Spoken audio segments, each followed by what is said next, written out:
Hey guys, what's up? And today we're going to be ranking all the Dangerous Toys and Broken Teeth albums. I'm going to start with Dangerous Toys, and the reason I'm doing two right here is because Dangerous Toys has a pretty short discography, and also I thought it'd be a little fun to throw in a little bonus for you guys. Little quick history lesson on Dangerous Toys. Founded in '87 by some members from a previous band called Onyx, Scott Dalhoover, Mark Geary, and Mike Watson. And they got Danny Aaron on guitar and Jason on vocals. But I'll just get right into it. I don't really know the full history of Dangerous Toys too well, but I'll get into it. So coming in at number 4 is Hellacious Acres. I have it on cassette right here. I got it signed by Jason, Scott, and I believe maybe Mike. Let's see. No, I didn't get signed by Mike. I only got 2. But anyways, with this album, the record label, because of the success that they got with their first album, the record label wanted to capitalize on it by making this follow-up. They took them off tour for the first album and rushed this one into production. And it kind of shows on this one. The production, not too great on this one. And honestly, but the highlights are really good. You can never hate an album that has Gimme No Lip and Sugar, Leather, and Nail, and Line 'Em Up, and Bad Guy. Well, Bad Guy is like that dog. Yeah, it was like they were trying to make something like the first album, and they were just...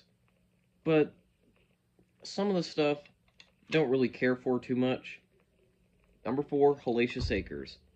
Next, I'm giving it to the artist formerly known as. Now, at this point, I kind of came with a struggle on this one, because this one's just so weird and alternative and so out there. But Hellacious Acres has some great songs on it. But I decided to put it over because I do like a bit more songs off this one. And also, it was at least written like a day in advance. Like, I originally had it on the script as that this is a more well thought out and rehearsed album, but I talked to Jason about this script, and he was like, no, we just wrote the songs, and then a day later went to the studio. But it has some pretty good stuff on it, but it has a rapey album cover. I don't know what that's about. But next, I'm giving it to Pissed. I have a really cool picture disc of it. I also got it signed by all the members except for Mark Geary. Now, Paul Idell said it best. This was a perfect album that came out in the wrong time. Like, so many great songs are on this one. With the exception of Promised Moon. I'm not really the biggest fan of that one. But, that's just me. And this should be a big shocker. Coming in number 1 is the first Dangerous Toys album. Every single song I like off here. Every single one. And despite it being like funny, humorous, sleazy rock, there's actually some pretty heavy stuff on here. Like a Bones in the Gutter and That Dog. And also got it signed by most of them. Except for Mark. Oh wait, no. I got it signed by Mark. I just don't have it signed by Danny Aaron. Yeah, you can barely see Mark's on there. Don't have Danny Aaron's, but... Alright, that's Dangerous Toys. Next, I'm going to go with Broken Teeth. Now, contrary to popular belief, people think it's a Jason McMaster side project. No, it was actually formed by the guitarist Paul Idell, who was with Dangerous Toys. And basically, the only reason it was created is because he had a band called 20 Pound Buzz, and he talked with the record company, Perris Records, and the guy wanted something more like Dirty Looks. And Paul was like, oh, I could do that. I write some of those songs like that in my sleep. Just so 20 Pound Buzz can get, like, more recording time.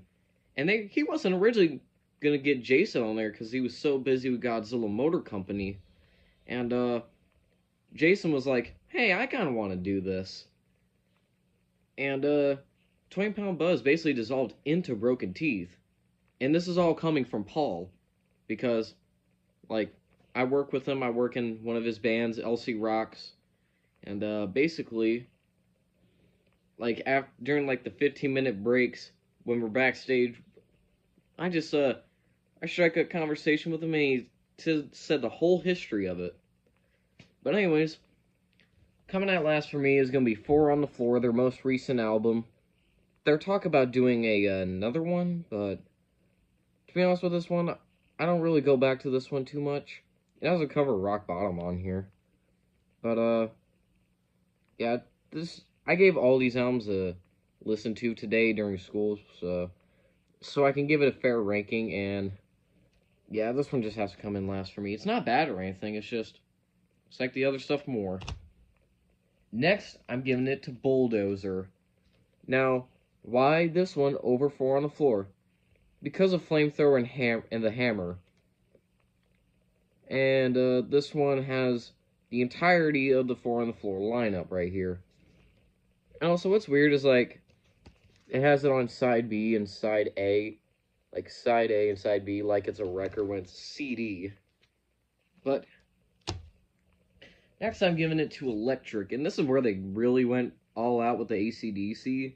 Like, it was kind of prevalent on the first two albums, but now they went completely. The only reason I've knocked this one a little bit too low is because, like, the second half is just basically re-recorded material. Don't know why they do that. I'd much rather listen to the originals. But I will say Blowing the Radio is an amazing song, even though it's definitely a copy of Let There Be Rock. Next, I'm giving it to Viva La Rock Fantastico. This one has a lot better songs on it than Electric and the other ones I mentioned. And also, it features Danko Jones. That's something you don't see every day. Alright, coming in next is the first album, Broken Teeth. Now, I don't think Broken Teeth can make another... Like, no matter how good it's going to be, I don't think it's ever going to top She's Gonna Blow. That's the opening song in this album. It's been opening song for probably all their shows. And what would be a better song to open with than that one? Anyways, coming in, number one, Guilty Pleasure. I fucking love this album. Well, not every single song is my favorite. Primarily Happy End and Guilty Pleasure. But all the other stuff on here is fantastic. And also, this was a gift by Jason. Thank you, Jason, if you're watching this. But anyways, that's all I got for today. Stay rockin'.